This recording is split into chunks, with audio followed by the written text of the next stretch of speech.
बारामतीत घडलेल्या विमान अपघातात अजितदादांचे निधन झाले होते, परंतु हे निधन अपघाती निधन होते की घातपाती निधन होते हे आता उघडकीस आलेले आहे। थेट दादांचे पुतणे म्हणजेच शरद पवार गटाचे आमदार रोहित पवार यांच्या माध्यमातून एक गुपित उघडकीस आलेला आहे। याच गुपितामुळे या संपूर्ण प्रकरणाचा उलगडा लागलेला आहे। यासोबतच दोन राजकारण्यांची नावे आता समोर आलेली आहेत। ही नावे तुमच्या आमच्या ओळखीची आहेत, परंतु ही दोन नावेच का समोर आलेली आहेत तर याची सुद्धा माहिती आता समोर आलेली आहे। यासोबत सीआयडीच्या तपासाच्या माध्यमातून एक नवीन रिपोर्ट समोर आलेला आहे। यासोबत डीजीसीएच्या माध्यमातून एक नवीन रिपोर्ट समोर आलेला आहे। तर या दोन रिपोर्टांमुळे या संपूर्ण प्रकरणाचा उलगडा लागलेला आहे। त्याचीच माहिती आपण सविस्तर पाहणार आहोत, त्यामुळेच हा व्हिडिओ सविस्तर आणि शेवटपर्यंत पहा। या व्हिडिओचा दृष्टिकोन कोणते अफवा किंवा चुकीची माहिती न देता जी पण काही सत्यता समोर आलेली आहे तेच सत्यता तुमच्यापर्यंत पोहोचवण्याचा आमचा दृष्टिकोन आहे, त्यामुळेच हा व्हिडिओ सविस्तर आणि शेवटपर्यंत पहा। आता बघा, ऐनवेळी बदललेला पायलट, विमानाचा बदललेला रंग, पटेल आणि तटकरे यांच्यावरती घेतलेला संशय, आरोराचं असलेलं कॉन्ट्रॅक्ट, विमानात असलेल्या अवैध इंधनांच्या टाक्या, विमानातून उडी मारण्याचा कोणीतरी प्रयत्न करत होते असा केला जाणारा दावा, धुक्यांचा प्रश्न, पायलटला न दिसलेला रनवे, रनवेवरती नसलेल्या लाईट्स, एटीसीला तुटलेला संपर्क, यासोबत मंत्रालयातील ती फाईलवरती दादांची सहीमुळे झालेला उशीर झाल्याने रद्द केलेला गाड्यांचा दौरा आणि बुकिंग केलेले लेअरजेट 45 VSR कंपनीचे प्रायव्हेट जेट म्हणजेच खासगी विमान, यासोबत पिंकी माळीच्या वडिलांनी दिलेली नवीन स्टेटमेंट, राजकारणातील धुरंधर, महाराष्ट्रातील कणखर नेतृत्व, या नेतृत्वाने अजून न दिलेला झटका, दादांच्या पत्नीने अजून फोडलेला हंबरडा, यासोबत दादांचे आमदार अमोल मेटकरे यांनी उपस्थित केलेले प्रश्न, शरद पवार गटाचे खासदार बजरंग सोनवणे यांनी उपस्थित केलेले प्रश्न, उद्धव बाळासाहेब ठाकरे यांच्या पक्षाचे खासदार संजय राऊत यांनी दिलेली गुपित माहिती, यासोबत पोरो विदर्भातील नेता कोण, या नेत्यावरती घेण्यात आलेला संशय, यासोबत दादा जिवंत आहेत असा केला जाणारा दावा, दादा जर्मनीत आहेत असा केला जाणारा दावा, अख्खं विमान जळालं परंतु न जळालेले घड्याळ, न जळालेले जॅकेट, न जळालेली कागदपत्रे, यासोबत राजकारण लय वांगळ असते, राजकारणात पडू नका असा दादांनी दिलेला संदेश, यासोबत वहिनी साहेबांनी मोदी शहांची घेतलेली भेट,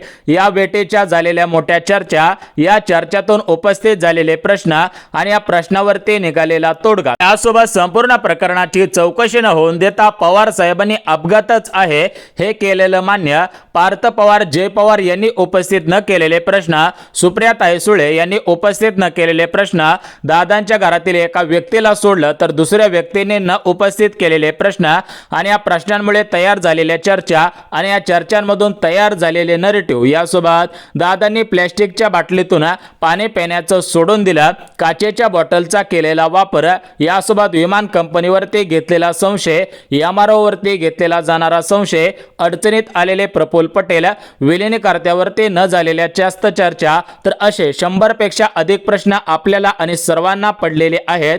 तर या प्रश्नांवरती निघालेला तोडगा, तर या संपूर्ण प्रकरणाची चौकशी या व्हिडिओच्या माध्यमातून आपण पाहणार आहोत। बघा, एकंदरीत पाहायला गेलं तर सीआयडीच्या माध्यमातून महत्त्वाची माहिती समोर आलेली होती। यासोबत आता काही महत्त्वाचे मुद्दे सुद्धा लक्षात येत आहेत। यासोबत अपघाताच्या दिवशी फक्त पायलटच बदललेला नव्हता, तर त्यासोबत ते विमान सुद्धा बदलण्यात आलेलं होतं, तर असा दावा पिंकीच्या वडिलांनी केलेला होता। जी फ्लाइट अटेंडंट पिंकी माळी होती, तर त्या पिंकी माळीच्या वडिलांनी दावा केलेला होता की प्रत्येक वेळी अजितदादांचं विमान हे काळ्या रंगाचं असायचं, परंतु त्याच दिवशी ज्या दिवशी अपघात घडला त्या दिवशी जे VSR कंपनीचं लेअरजेट 45 विमान होता, तर ते विमान पांढऱ्या रंगाचं होतं। तुम्ही सुद्धा अपघाताच्या ठिकाणचे फुटेज असतील, व्हिडिओ असतील किंवा फोटोज असतील तर त्यामध्ये सुद्धा पाहिलेलं असेल की त्या विमानाचा रंग हा बदलण्यात आलेला होता, म्हणजे तो रंग पांढरा होता। याच्या अगोदर दिले जाणारे विमान हे काळा असल्याचा दावा पिंकी माळीचे जे वडील आहेत तर त्यांनी केलेला होता। तर असे एकंदरीत हे प्रश्न आपल्याला कोड्यात टाकत होते, तर या प्रश्नांवरती सुद्धा आता महत्त्वाचा तोडगा निघलेला आहे, तो सुद्धा आपण बघून घेऊयात। यासोबत दादांचे चुलते म्हणजेच शरद पवार साहेब म्हणजेच राजकारणातील कणखर नेतृत्व, तर या नेतृत्वाने अजून या प्रकरणावरती जास्त बोललेलं नव्हता। तर शरद पवार साहेबांनी ज्या दिवशी अपघात घडला त्या दिवशी हा अपघातच आहे, तर याच्यामध्ये राजकारण आणू नये असं का सांगितलेलं होतं, तर त्याच्यावरती सुद्धा मोठ्या चर्चा झालेल्या होत्या। तर या चर्चांमधून कोणकोणत्या गोष्टी समोर आलेल्या आहेत, तर त्याची माहिती सुद्धा आपण सविस्तर पाहणार आहोत। त्यामुळे हा व्हिडिओ सविस्तर पहा। व्हिडिओच्या सुरुवातीला सांगितल्याप्रमाणे व्हिडिओ सविस्तर पाहिला तर सविस्तर माहिती समजेल। व्हिडिओमध्ये सर्व माहिती आपण सत्य देणार आहोत, कोणतीही अफवा किंवा चुकीची माहिती देता तुमची दिशाभूल न करता जी काही सत्यता समोर आलेली आहे तर या प्रकरणाची सत्यता समोर आणून देत आहे। यासोबत सीआयडीचा तपास असेल, डीजीसीएचा तपास असेल, तर या तपासांमधून कोणकोणत्या गोष्टी समोर आलेल्या आहेत या सुद्धा आपण पाहून घेऊयात। यासोबत अजितदादांच्या ब्रँडिंगसाठी वापरण्यात आलेलं अरोराचं कॉन्ट्रॅक्ट असेल, तटकरे आणि प्रफुल्ल पटेल यांच्यावरती घेण्यात आलेला संशय, विलिनीकरणावरती न झालेल्या चर्चा, पिंकी वाळेच्या वडिलांनी दिलेली माहिती, यासोबत अमोल मिटकरे यांनी केलेला दावा, सुनेत्रा वहिनींनी या अपघातावरती अजून न काही बोललेल्या चर्चा, दादांनी बदललेली पाण्याची बॉटल। बघा तुम्हाला माहिती असेल रोहित पवारांनी पीपीटी प्रेझेंटेशन म्हणजेच पॉवर पॉइंट प्रेझेंटेशनच्या माध्यमातून हे स्पष्ट केलेलं होतं की दादांना चाहूल लागलेले होते, त्यांच्या जीवाला 8 ते 9 महिन्यांपासून धोका असल्याची चाहूल त्यांना लागलेली होते। त्यांना वाटत होतं की कोणीतरी प्लॅस्टिकच्या बॉटलमध्ये या ठिकाणी इंजेक्शन त्या प्लॅस्टिकच्या बॉटलला टोचवेला आणि त्या इंजेक्शनच्या माध्यमातून त्या पाण्यामध्ये काहीतरी सोडेल, या दृष्टिकोनातून दादांनी बदललेली पाण्याची बॉटल। यासोबत दादा मुंबईमध्ये होते, तर मुंबईमध्ये 27 जानेवारी रोजी दादा होते, दादा देवगिरी बंगल्यावरती होते, तर या देवगिरी बंगल्यावरतून दादा दुसऱ्या दिवशी निघालेले होते, परंतु अजून दुसऱ्या दिवशीचे न दिसलेले फुटेज, देवघरून विमानतळाकरते जातानाचे न दिसलेले फुटेज आणि त्या विमानामध्ये जो ब्लॅक बॉक्स सापडलेला आहे तर त्या ब्लॅक बॉक्स मधील अजून न मिळालेली माहिती, यासोबत ऐनवेळी विमानाचा बदललेला पायलट, खराब असलेले विमान, खराब असलेले पायलटचे रेकॉर्ड, हा जो सुमित कपूर होता जो पायलट होता तर त्या पायलटचे रेकॉर्ड खराब होते, हा पायलट अल्कोहोलमध्ये 2-3दा सापडल्याची माहिती खुद्द रोहित पवारांनी दिलेली आहे। यासोबत हे जे लेअरजेट 45 VSR कंपनीचं विमान होतं तर या विमानामध्ये अवैध इंधनाच्या टाक्या होत्या, म्हणजेच त्याच्यामध्ये या ठिकाणी जास्त प्रमाणामध्ये डिझेल जे त्याचं फ्यूल असतं तर ते फ्यूल वाहून नेण्याचं काम सुद्धा या विमानातून करण्यात आल्याची माहिती रोहित पवारांनी दिलेली आहे।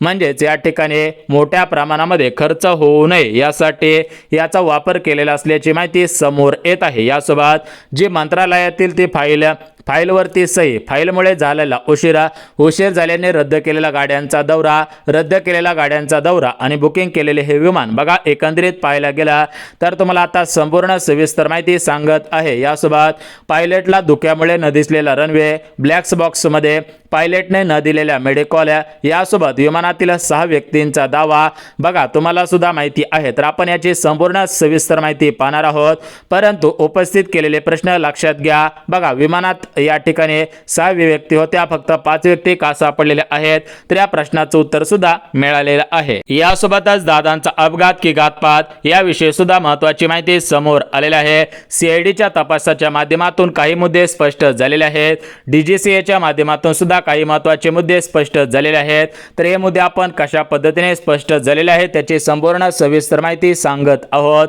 त्यामुळे हा व्हिडिओ सविस्तर पहा। सविस्तर माहिती पाहिली की तुमचा 100 आणि 101% फायदा होणार आहे, त्यामुळे हा व्हिडिओ कुठेही स्किप न करता सविस्तर आणि शेवटपर्यंत हा व्हिडिओ पाहायचा आहे। व्हिडिओमध्ये आपण संपूर्ण सविस्तर माहिती देणार आहोत। बघा एकंदरीत पाहायला गेला तर 28 जानेवारी 2026 हा दिवस संपूर्ण महाराष्ट्र राज्यासाठी काळा दिवस ठरलेला होता, कारण या दिवशी संपूर्ण महाराष्ट्र राज्याने राज्यातील कणखूर आणि जनतेच्या मनातील मोठं नेतृत्व गमावलेलं होतं।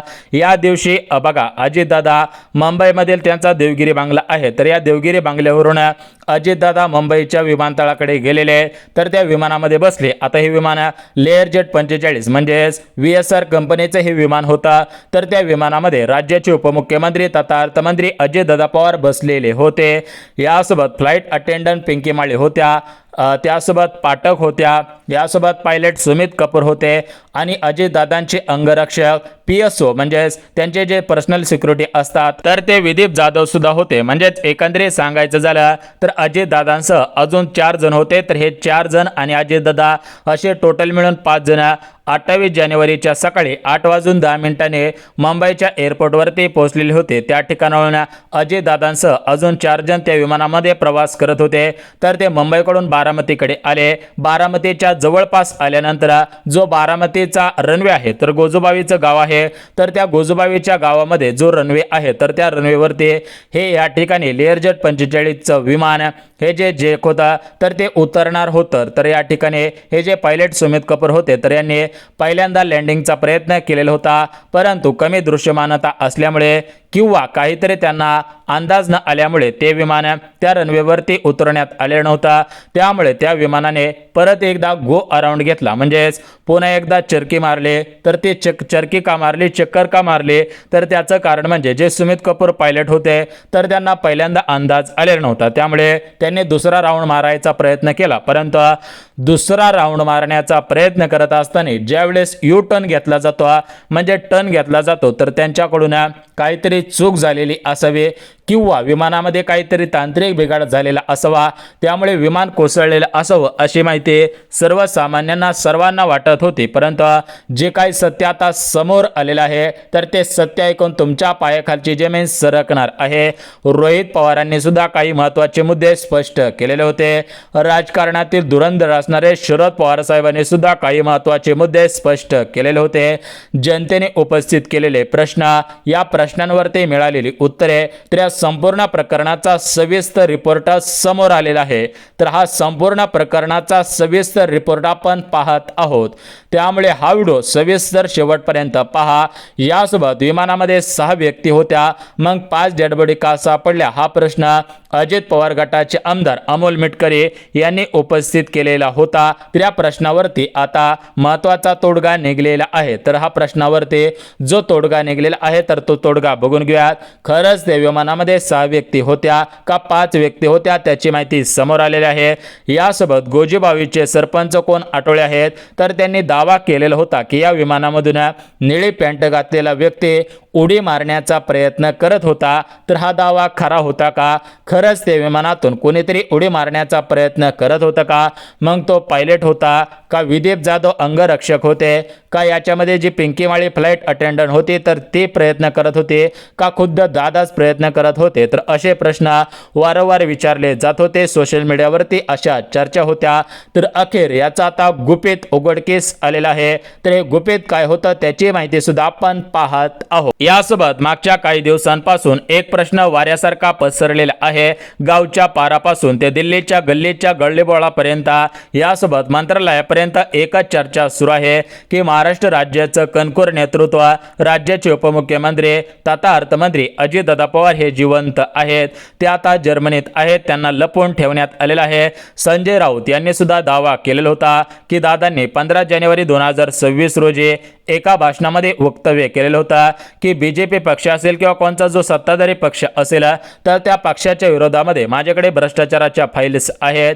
दादांकडे भ्रष्टाचाराच्या फाईल्स होत्या, त्यामुळे दादांच्या जीवाला धोका होता असं खुद्द स्टेटमेंट या ठिकाणी संजय राऊत खासदार असणारे त्यांनी सुद्धा या ठिकाणी स्टेटमेंट दिलेलं होतं। तर दादा त्यामुळे कुठेतरी लपून बसलेले आहेत का? दादा या विमानामध्ये होते का? त्यांची तपासणी झालेली होती का? खरंच दादांचा अपघात किंवा घातपात झालेला आहे का किंवा दादा होते की नाही असे भरपूर प्रकारचे प्रश्न सर्वांना पडलेले आहेत।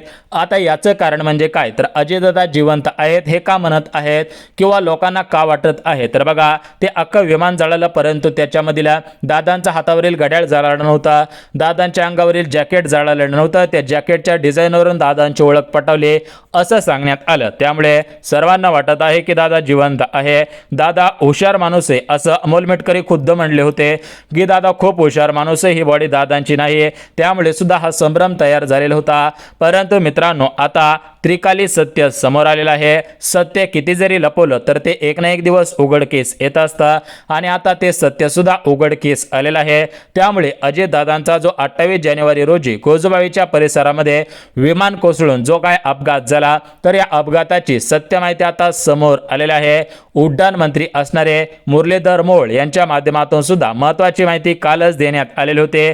त्यांची काय माहिती आहे यासोबत रोहित पवारांनी काय मोठे स्टेटमेंट केलेले आहे तर ते स्टेटमेंट सुद्धा लक्षात घेऊयात, जेणेकरून संपूर्ण प्रकरणाची तपासणी योग्य रीतीने होऊन जाईल आणि या प्रकरणाचा उलगडा होऊन जाणार आहे. आता बघा, एकंदरीत एक गोष्ट लक्षात घ्या. अगोदर सांगितलं जात होतं की तांत्रिक बिघाडामुळे अपघात झाला, काही वेळाने सांगितलं की कमी दृश्यमानतेमुळे धुक्यांमुळे अपघात झाला, काही ठिकाणी बोललं जात आहे की पायलट या ठिकाणी नशेमध्ये होता किंवा पायलटचं रेकॉर्ड खराब होतं त्यामुळे हा अपघात झालेला असावा, अशा वेगवेगळ्या चर्चांना उधाण आलेलं होतं. परंतु अखेर ही जी विमानाची मोठी संस्था असेल, कंपनी असेल, DGC असेल, यासोबत CID असेल तर त्यांच्या पातळीवरती ते तपासणी करत आहेत.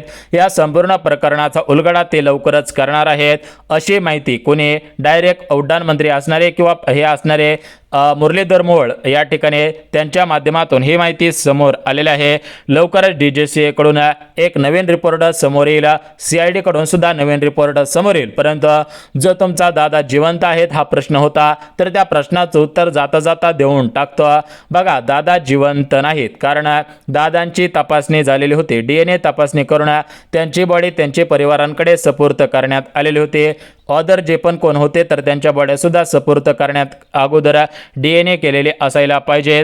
दादांची ओळख खुद्द रोहित पवारांनी केलेली होती, त्यामुळे त्यांनी सुद्धा स्पष्ट सांगितलेले आहे या अफवा आहे, दादा जिवंत नाहीत. या व्हिडिओचा दृष्टिकोन सत्य माहिती पोहोचवण्याचा होता किंवा तुमच्या भावना किंवा काही दुखवण्याचा नव्हता, त्यामुळे सत्य माहिती ऐकली तुम्ही.